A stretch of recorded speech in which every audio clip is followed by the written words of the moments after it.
චීනේ නගරෙක ඉන්නේ වෙලාව රෑ 11යි 12යි.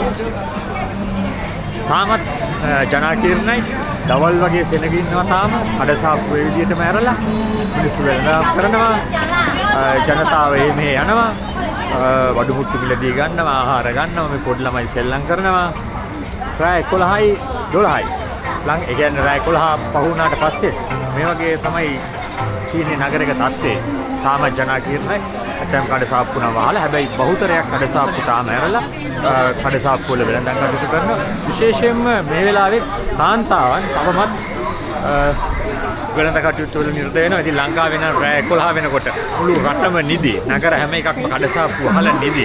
කාන්තාවන් කොහොමදවත් අපිට රෑ 11ට පාරේ දකින්න හම්බෙන්නේ නැහැ. හැබැයි මේ ගොඩක් කඩසාප්පු වල කාන්තාවන් ව්‍යාපාරික කටයුතු කරනවා. රෑ සහ දවල් කියලා ලොකු වෙනසක් නැහැ. ඉතින් චීනය දියුණු වෙලා තියෙන්නේ මේ වගේ රැයක් දවල්ක් නැතුව වැඩ කරන හින්දා වෙන්න ඕනේ. ලංකාවේ අපි චීනේ මිනිස්සුයි ගොඩක් වෙනස් කියලා මේ රැය ඇවිදිනකොට අපිට හිතෙනවා.